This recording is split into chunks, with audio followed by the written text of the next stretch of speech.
You're looking at the flame shooting out the exhaust there. That is perfectly normal for sidecar racing. What they're actually doing is running the ignition so advanced that it's actually burning the fuel in the exhaust system. I mean, I know it looks very dramatic, but that's how it is.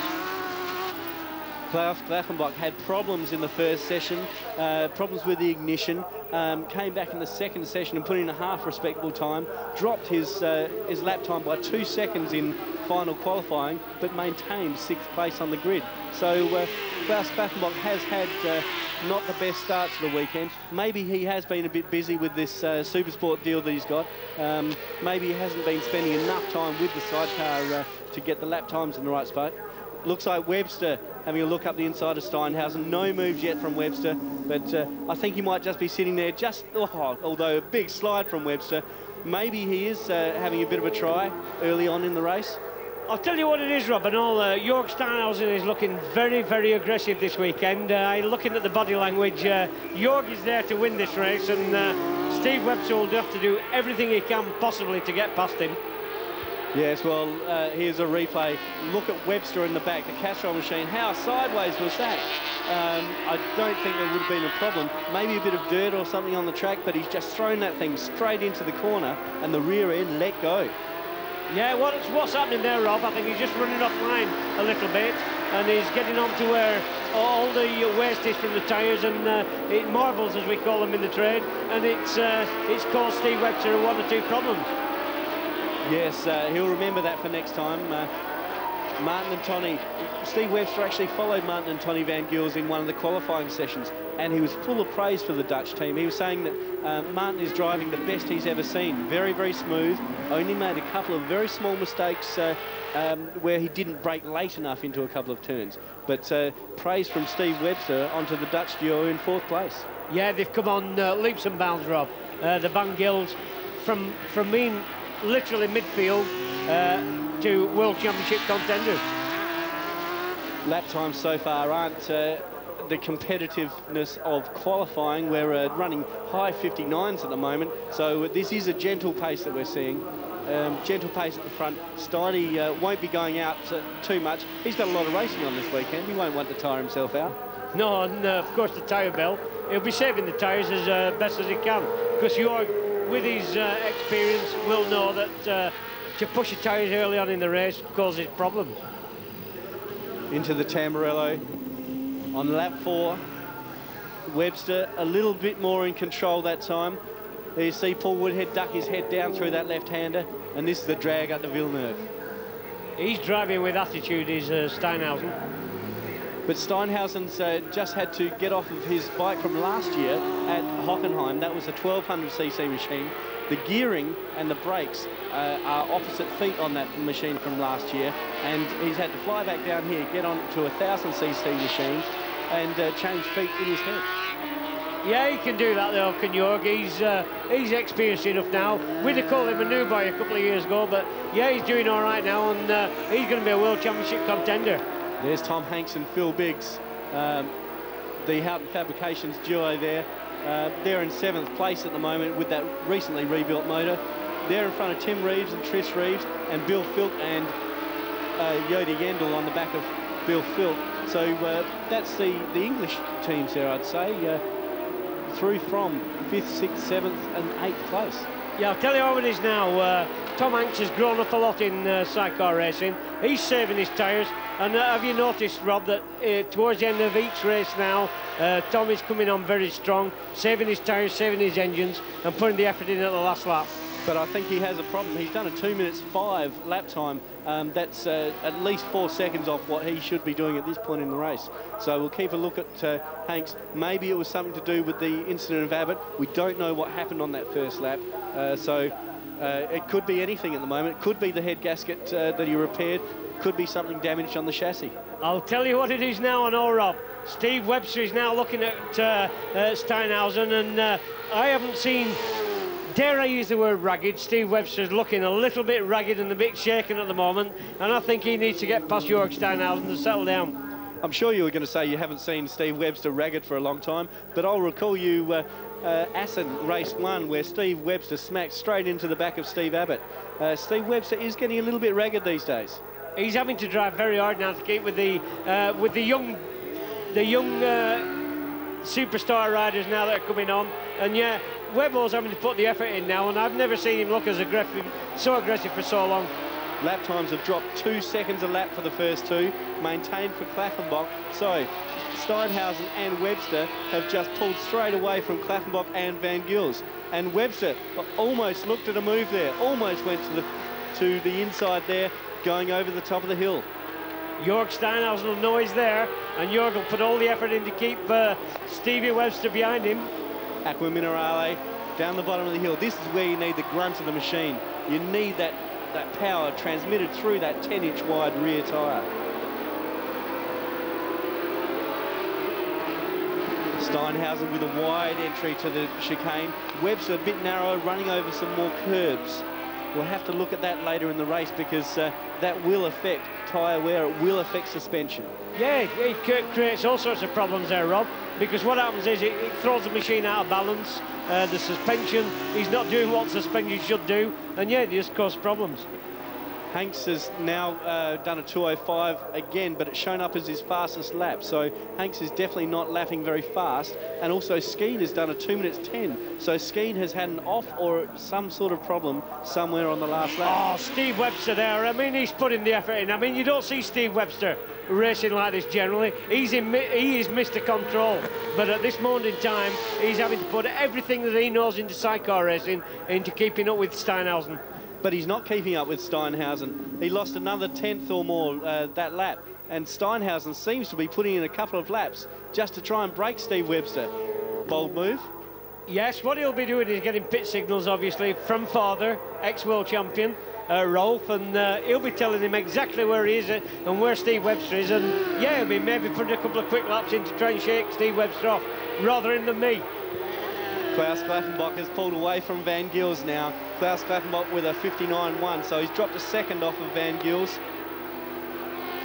Could Klaus be thinking about getting back on this duo? I think he's given them a 5-second gap. Not what you'd think from Claffy. Dare I say, Mr. Steady, I think Klaffenbach's looking for points now, and I know it's only 5 of 16 laps, but he'll be thinking all the time he needs the points. Yes, well, he has to win. That's the whole thing for Claffy this race. He must win the race or have Webster not finish the race to have any chance of taking his title to mainly court. Jörg Steinhausen really, but look at him, they're throwing that machine about there. Jörg knows exactly where Steve Webster is. He'll know that he's only less than a half a second in front, and there'll be pressure on young Jörg Steinhausen's head, I'm sure. Steinhausen with another fastest lap of 57.5, consistent, but yeah, just around the 57.5. Lap record from 2001 is Webster Woodhead with a 57.5 as well. So, in fact, that is a new lap record for Steinhausen. Last year, Webster didn't go faster, so we had a lot of competition in that race last year. And looks like Imola is going to provide some again for us today. Yeah, looking at the top speeds there, Rob, just interestingly, Steinhausen only on a 230, with Webbo on a 232, but the fastest one on the fastest laps through the speed trap at the moment is Claffy on a 233. Steinhausen's just put in a 56.9, so that's another fastest lap for Steinhausen. Webster's not on him, but he's not dropping off either. So maybe Webster is sitting behind as Steinhausen goes faster and faster. Now it's out to 0.7 of a second last time across the stripe. Yeah, I think I've got to say at this moment in time, Rob, I think that Webber is keeping a watch, a briefing watch on Steinhausen, and I'm convinced that he'll make a move shortly. We were watching Hanks before. He's back now in 10th place doing 206s. That is not the right thing for Hanks. He's got a problem. Hanks has got a cylinder. I'm sure it'll be a cylinder head gasket problem, and the temperature in the engine. You'll find him nursing it home. There's 6th, 7th, 8th, 9th, 10th. That's a fair battle going on there. Starting off with Reeves, Philp, Cameron, Rocha, Hanks and Gatt.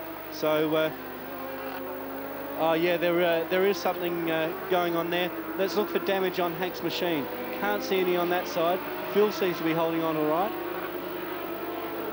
I think it's a temperature problem, Rob, but when you look at the skiing, the reeds, the filth, and of course Cameron in 8th place, I mean, what a good comeback result this is going to be for Cameron.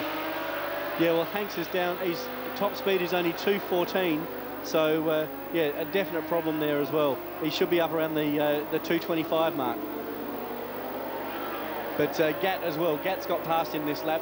Current British champions, Gatt and Randall, and they'll be chasing after Mike Rocha, and Gatt pulls out, in fact, to pass Mike Rocha just over the hill and heading for Ravassa.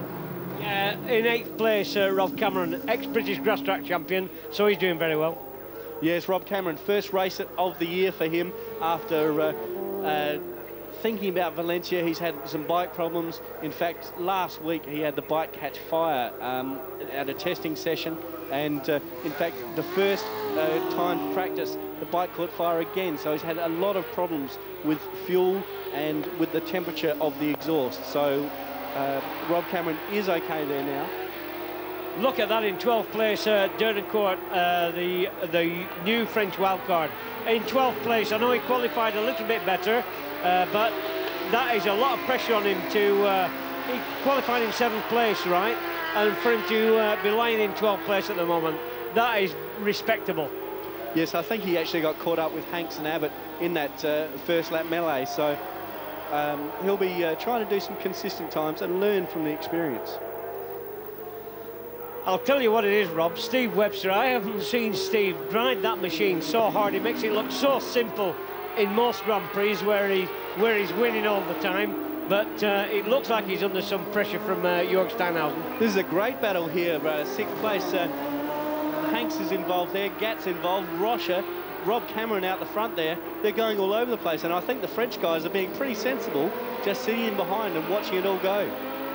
Rob Cameron, 151, leads that. Behind him, 55 is Rocha and Harney. Gatt and Randall, number 30. Then 5 is Hanks. And there's the problem. We see it, it's horsepower. We saw Dernancourt just go straight past Hanks and Biggs there. So they're going to be getting a few lessons on lines from Tom Hanks. He's going to go back under them on the brakes wherever he can. Rocha goes underneath Rob Cameron. What a great battle midway in the pack. Yeah, ex-British champion. I've got to say, Tom Hanks, he's looking under the weather at the moment. I think, looking again at his body language, he's got some sort of engine problem. Webster's pulled it out now, 0.2 of a second on that last lap is the gap from Webster to Steinhausen. So there is a bit of a decisive lap for Webster. Steinhausen did a 57.6, Webster a 57.2. So Webster is definitely coming back onto Steinhausen. Yeah, what I'm going to do here, Rob, is I'm going to predict that Steve Webster, the next couple of laps, is going to make his move. And again, frustratingly so for Jörg Steinhausen, he'll probably clear off. Yes, well, it would be a good way to win that 9th title with a race win at Imola. Steve Webster first here in 1983, the only one of the few. Oh, here's the replay, Steinhausen, this is through the Tamburello. Look at the attitude of the machines. Big slide from Webster again, just kicking the tail end of that machine around, maybe just to line it up for the left-hander there. Yeah, what's happening there, Rob, is Jörg, he's picking the sidecar wheel up. Looks really fantastic and really under pressure, but what he's actually doing is losing time. Over the top of the hill now, heading down towards Ravassa. This is where Steve Webster's passed people before. Just on the brakes, nips up the inside and then blocks the exit of the corner. Not that time. And as they go through the second half of Ravassa and head back towards the finish line, Steiny's looking good. He's looking comfortable, not out of shape at all. In fact, Webster does look more out of shape than Steinhausen. Who would have said that last year? I haven't seen Steve Webster drive so aggressively for a long time. But you've got Steiny leading with Webbo, Klaffenbach, Van Gils, Skeen. Skeen there in 5th place, great drive there. With Tim Rees in 6th place, Bill Phillips in 7th, Rocha, Gatt and the Dynamite from France. Dernancourt, the Dynamite from France, so named by my compatriots. Across the line, 10th place, so he's mixed in that battle with Rocha, Gatt, Dernancourt, Cameron and Hanks. That's a battle of 5 between 8th and 12th. Here's Klaffenbach now, Klaus Klaffenbach won the title a couple of years ago with Christian Partzer, and with Ready Mix this year, the Ready Mix team, and making a return to sidecar racing this year, the Ready Mix team. Yeah, Klaus runs a 600 super sports team as well, so Klaus has got everything going for him at the moment, but he's there in third, and as I said earlier, Rob, I think he's riding for the points today. He's having a fairly lonely ride at the moment, as 8 seconds back we have Van Gils, and then Skeen a further 30 seconds back, so stringing out at the front, but the battle is going to be between Steinhausen and Webster. Actually, 11th place Hanks there, he's just put in his fastest lap, 2:04, in that battle that we saw before. So Hanks still not up to what he should be doing, but he's put in his fastest lap on lap 10 of 16. Yeah, what's happening here, Rob, as I've said before with Tom, he's saving his tyres, hopefully he's saving the engine, and we're going to see him sprinting through the field. He's in 11th place at the moment, but it wouldn't surprise me to see him in 5th or 6th place by the end of the race. It is possible for Hanks, but last year he had massive brake problems and had to just back off all the way around the circuit. Oh, did you see that there with Steve Webster's sidecar wheel? Steve usually has everything absolutely in control, but I'm telling you, he's putting a lot of effort into keeping him with Jörg Steinhausen. Well, they are running a very fast pace. Here it is, the replay. Woodhead goes out, tries to get off the machine as much as possible. Halfway through the corner, Woody has to make the choice to go from left to right. If he doesn't go, the bike goes around in circles in a spin. If it goes too early, the sidecar wheel comes up too high. Yeah, good one, Rob. And one day you'll make a sidecar passing, but I'll tell you what's going to cause maybe 1 or 2 problems now is they're going to be catching the tail enders very soon. Yes, well, we saw a glimpse. I think there was a Fleury's out there in front of them. So, yes, Barry and Jane Fleury from New Zealand in front of them. So they will be catching them soon. Shouldn't be a problem. They're professionals. They know how to get out the way properly. But might just take a little bit of concentration from Jörg Steinhausen at the front. Yeah, I'm sure of that. And the other thing, of course, they'll get the blue flag that tells them that they're about to be overtaken. And yeah, Barry, as you say, a professional, and he'll know exactly what's going on. Some of the guys doing their fastest laps, Philp and Reeves, both into the 202s now. I'll tell you what it is, and all, Rob. They're going to be catching lots of tail enders, not just an odd tail ender. Look at them now, they're going through them, and they've got lots of these to do yet.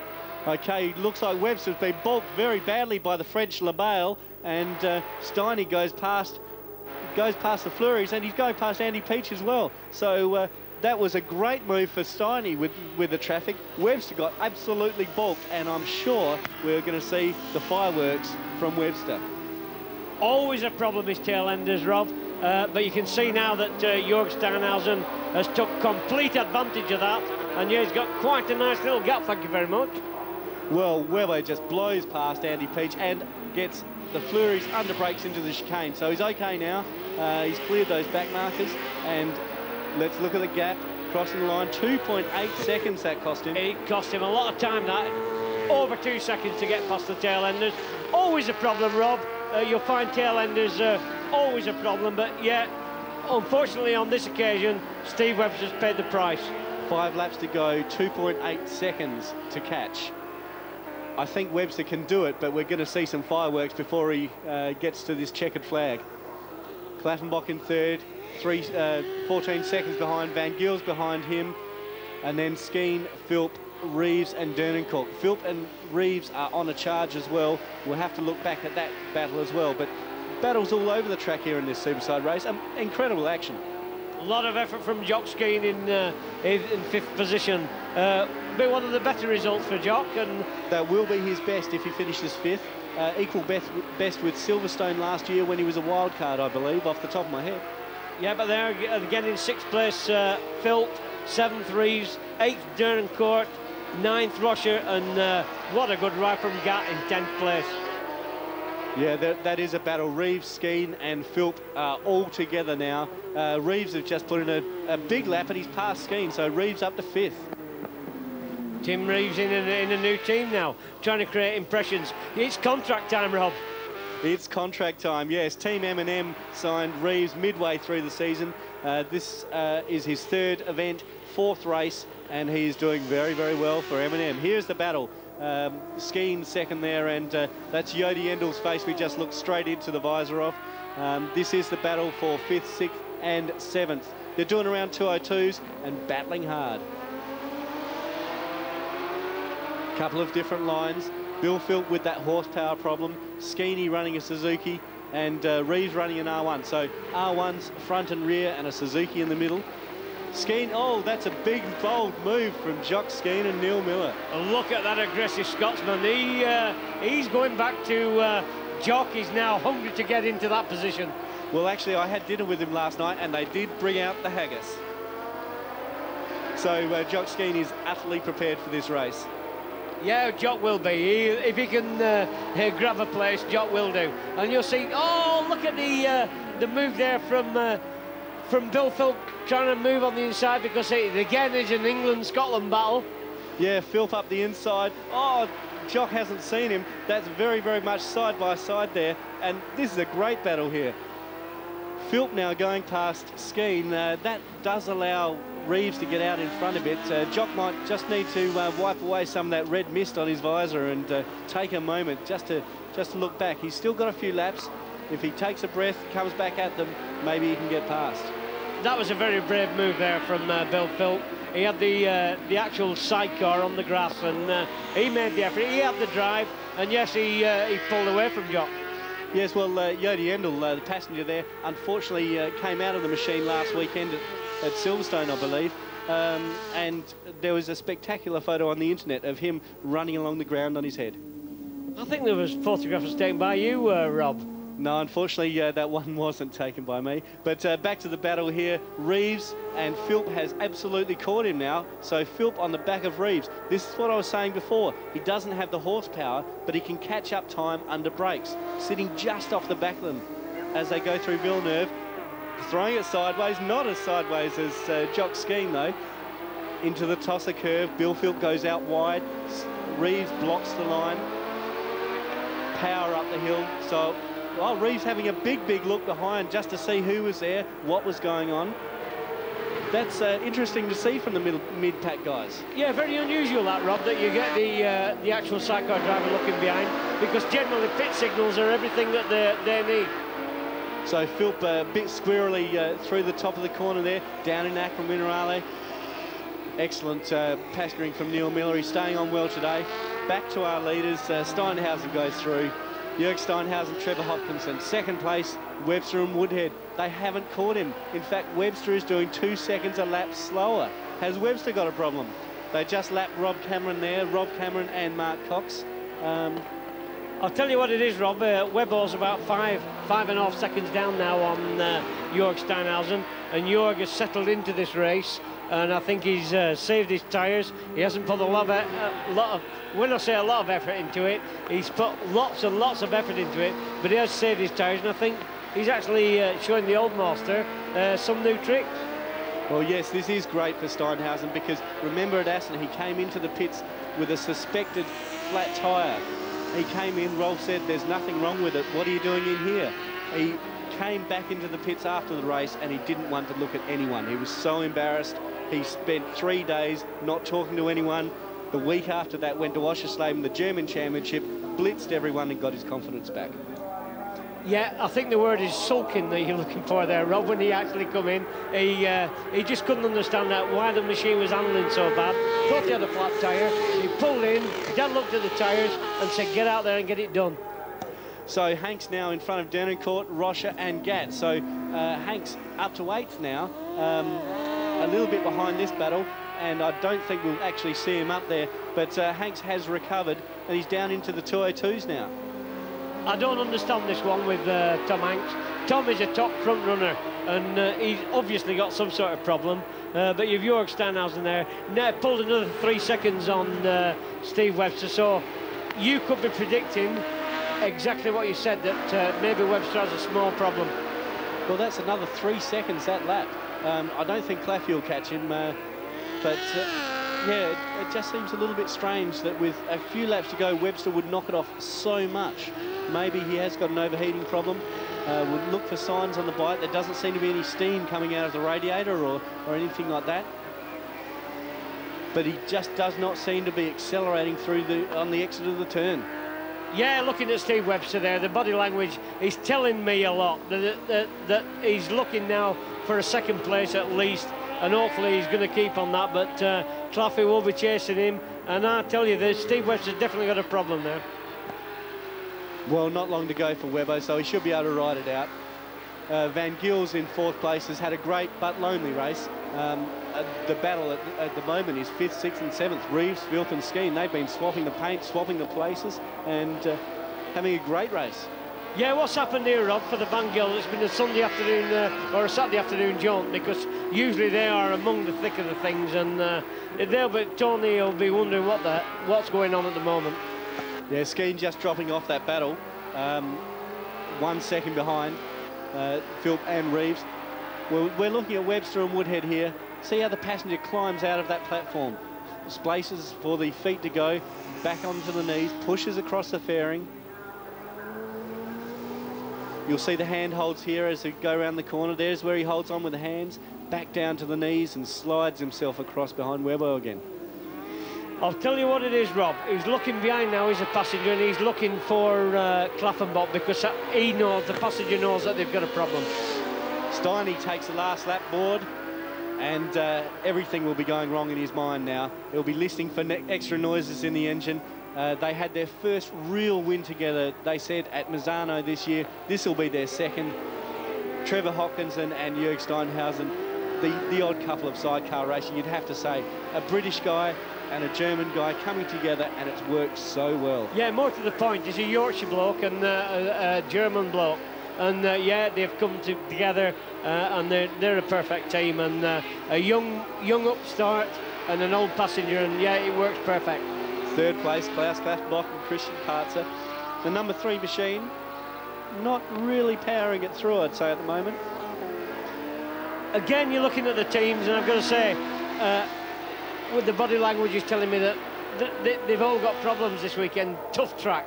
Well, Steiny, I think, is the only one that has stayed under 2 minutes for the whole race. He's just done a 58.8 because he's obviously seen his pit board and sees that Webster is now 11 seconds behind him.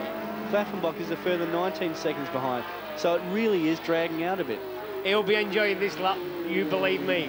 Jörg Steinhausen will really be enjoying this, because 11-second gap, this is a great win for him.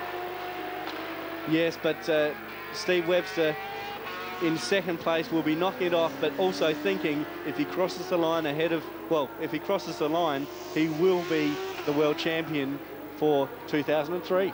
Again? Yes, again. Yeah, this will be the 9th championship for Steve Webster. Steve Webster MBE, I might add.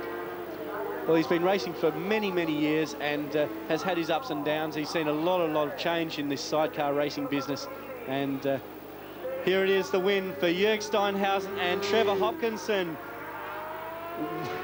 What a race for them. They've just been in Germany.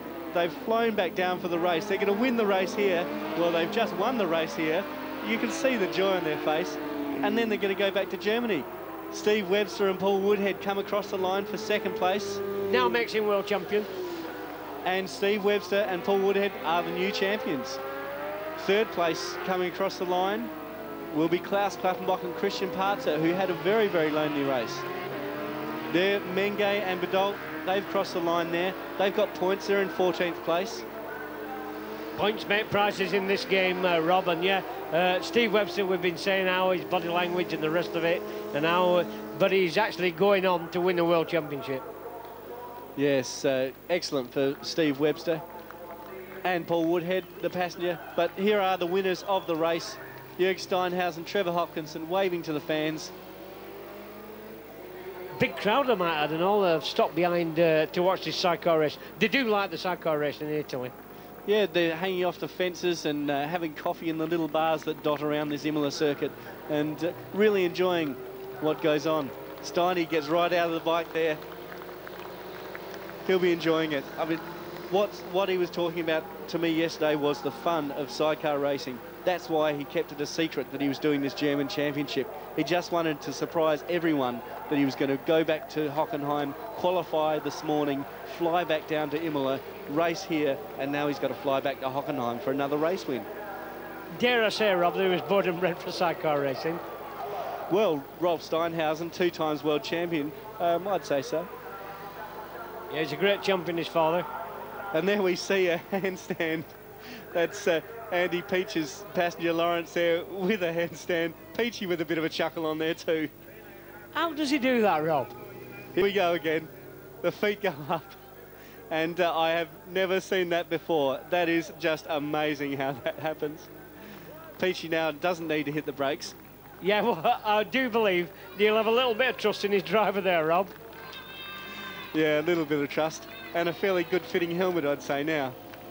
Yeah, but that is sidecar racing. Everything is different. Oh, that's so spectacular on the wind-down lap. So the battle for 5th, 6th and 7th came through. Philp actually won that battle. So Philp got past Reeves in the end, beat him by half a second, and Skeen came back as well. So Skeen 7th place, Tom Hanks in 8th place though. I don't know what's wrong with Tom. Obviously he's got an engine problem, because Tom is a far higher runner than that.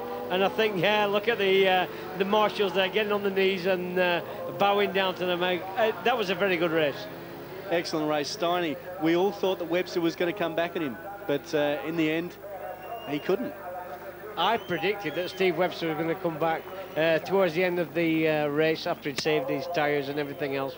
But, yeah, fair play to Jörg Steinhausen. What a good victory. And there we see the joy, and Father Rolf gives him a big hug. Well, gives Trevor Hopkinson a big hug. And there it is, the team. Rolf getting in there with the hug. Just behind Jason from Yokohama, obscuring the TV camera for a minute. That's my boy. He did very well for him. Yeah, Steiny, he'd be having a big smile in there at the moment. He'll get the helmet off in a sec. Webster and Woodhead in there for second. Jukesy, just the mechanic there, just giving him a congratulations. And Rolf congratulating Webster too. Also very friendly here, Rob. I mean, a race is a race, but you see respect from everybody. And there, ex-world champion #1, the wily Derbyshire Fox, Steve Abbott, putting his helmet on. He's going to have a ride round on the last lap. He's still a world champion for one more race, I'd say. Yeah, I understand that, Rob, and I'll be calling around there tonight to wish him the best. And yeah, Steve Abbott, he gets the ups and downs, and he'll be back. Yeah, I hope he'll be back, the wily Derbyshire Fox. Yeah, he doesn't know I call him that, Rob, so I've got to be very careful here. Okay, there's Park Ferme and Christian Partzer just having a drink. Yeah, Rob, Christian Partzer. Maybe you could tell us a bit about Christian. He is the passenger, and what's he do for a living? Well, he's a professional passenger as it comes. He gets to the track very, very early on in the race weekend, helps people put up their awnings, and sorts out a bit of hospitality as well. He's got some good friends in the paddock for Claffey's Super Sport team as well. And is that all he actually does? He sounds a good chap to me. Yeah, well, you know these passengers, they're all full of talk. There's Steve Abbott and Jamie Biggs getting pushed back by the Flurries. And this is the traditional way to push back a sidecar. The passenger just lays back in the platform, puts his feet onto the front of the bike behind, and gets a bit of a push. Look at Jane there, the New Zealand team of husband and wife. They've been around sidecar racing a long time, and yeah, they're pushing Steve Abbott back in. This is not untraditional. This is what you actually do. And we've got another headstand here from Lawrence. PG's just laughing at him now, I think. Yeah, I mean, look at that. It's unbelievable. That's what sidecar passengers are, Rob. What, clowns? Acrobats. Ah, sorry, wrong part of the circus. So there it is, another handstand, just getting the blood back into his head after a big race. How does he do that, Rob? I've got no idea. Here is the race result. We've got Steinhausen and Hopkinson from Germany and Britain on the Suzuki taking the win. Webster and Woodhead dropping off towards the end and coming back 14 seconds it was. Klaffenbach, Van Gils stayed there for 4th. Then Philp, Reeves and Skeen, that great battle. And then Hanks and Gatt were having a bit of a battle, but Hanks got the best of that. Dernancourt, wild card from France, ended up 10th. They'll be over the moon with that. Rocha and Hani, Gauros, Menge and Badalt had not a bad race, and rounding out with Morrissey and Peach. Oh, the podium's there already. They've been very efficient to us today. We have the winners coming out, Jörg Steinhausen and Trevor Hopkinson. Squeezing up there on the podium. Fair step there, but the lanky German there managed to make it.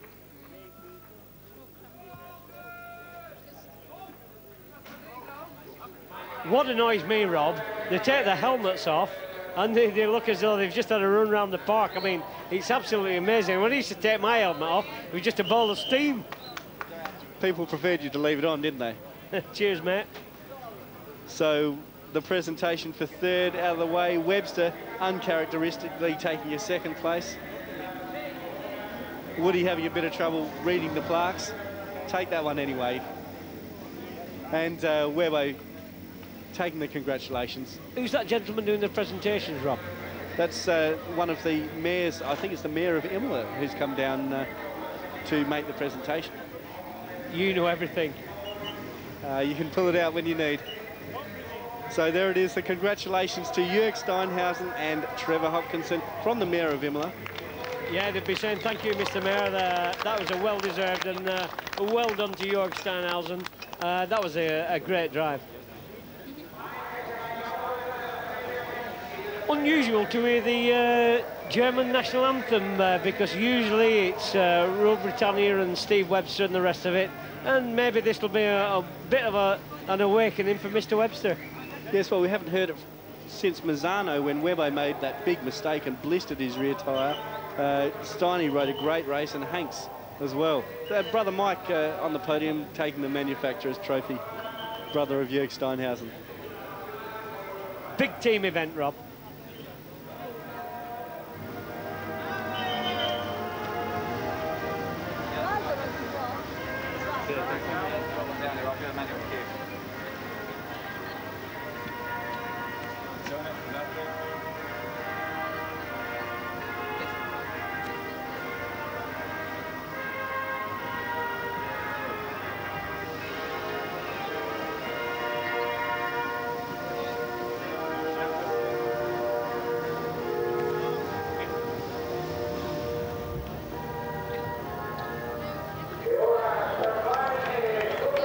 So the national anthem complete, and Mike gets the soaking.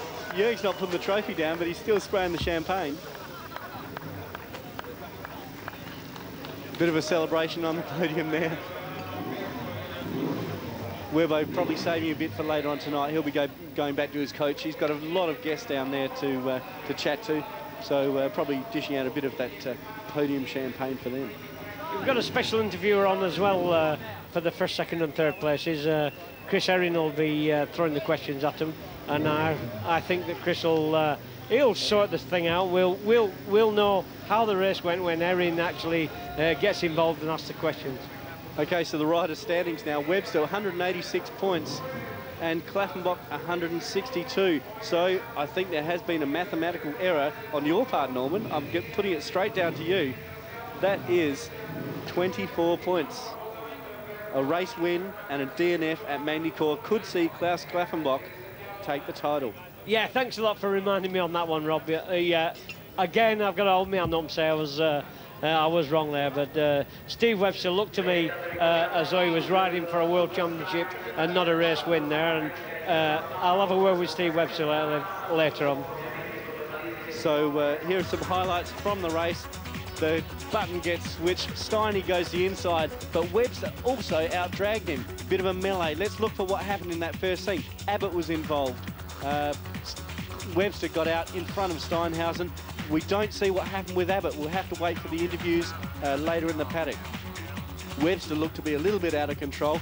Hanks had a problem. We don't know what that is as well. We'll have to find out because he was way down. Steiny pulled a gap.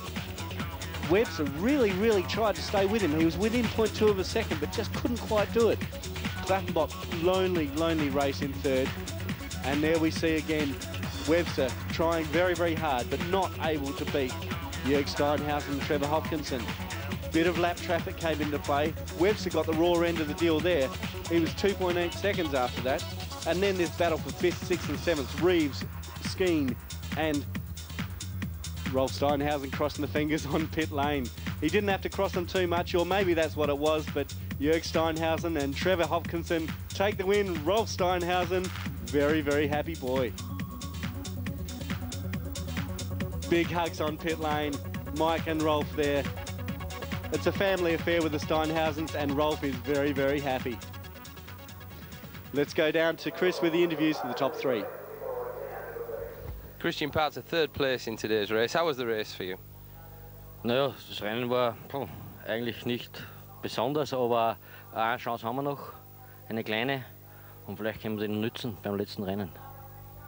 Christian Klaus, 3rd place, 24 points behind the lead now. 1 round to go. Your championship chances? Yeah, still 1 point is enough. So I think we have still a chance, but only a little, but the chance is there. Okay, off to Magny-Cours, confident of victory? I don't know. We have so many problems the last 2 races, and we must sort it out, all the things. I think the material is now not the best, and yeah, we see, but we try hard. Okay, Klaus, 3rd place today, congratulations. Steve Webster, no 6th race win of the year for you, no 9th world title, but I think a 15th place at Magny-Cours is possible, isn't it?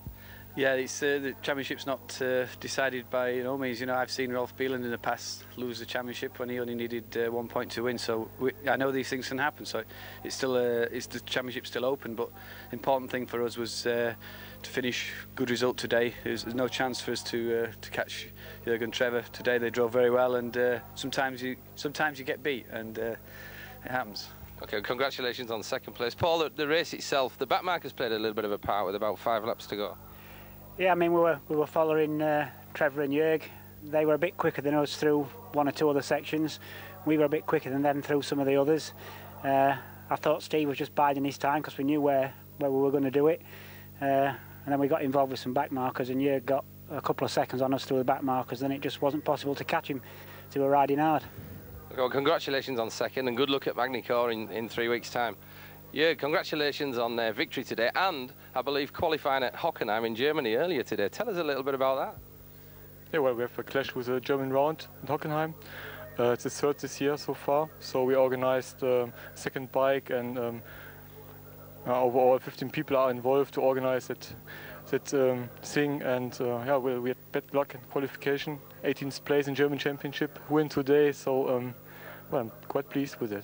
And a great win. What was the early stages like when Steve Webster was right behind you? Well, I felt the pressure. I just tried as hard as possible, go as quick as possible. Was a bit lucky in the first lap when we passed him. He struggled on the curbs, took the chance, and after that I just tried my best to do fast lap times, and yeah, it went out. Well, congratulations on the win. Trevor Hopkins, in the race today, obviously the championship's gone for this year, but I suppose winning today and perhaps Magny-Cours would end the season nicely, wouldn't it? Yeah, we take tomorrow first, I think, and then we go to Magny-Cours, and obviously we're looking for another win. And today's race, no problems for you? No, you know, I was a little bit tired because we've done a lot of miles in the last 24 hours, but we forgot all that once we, you know, lights changed and we got underway. Excellent. Well, congratulations on today's win. Thank you. Thanks, Chris. So there we have it. Jörg Steinhausen is qualified down the pack in Germany, but then he wins the race here in Imola. He's an happy chappy. He's done well, and a lot of effort going into this weekend for Jörg, and I wouldn't like to be in 2nd place behind him tomorrow in the German Championship. Yes, well, he's going to be fighting his way through there. He's got another bike. Anyway, Klaffenbach there with some engine problems. Hopefully he can sort it out. Magny-Cours is in 3 weeks' time. First time we've ever been there, so we'll have to do a fair bit of research on the track, work out what's going on. About the same as the guys. Klaus Klaffenbach and Christian Part said they've got 1 point in the championship down on Steve Webster. 1 point at Magny-Cours. It could come down to it. Steve Webster, he'd be confident of the win, but then also very, very nervous about mechanical failure at Magny-Cours. Could lose him the title. And there's Steiny and Trevor. They're out for a bit of fun. And that's probably what saw them take this race win today. They were relaxed. They're really into their racing at the moment. And maybe they are also a chance at Magny-Cours. So there we have it. Imola has been a great event. We've had crashes, we've had a great race, had a few surprises. I think we're going to have the same at Magny-Cours for the title decider in 3 weeks' time. Thanks to Chris Herring for the interviews, Norman Burgess in commentary. I'm Rob Marder. We'll see you there.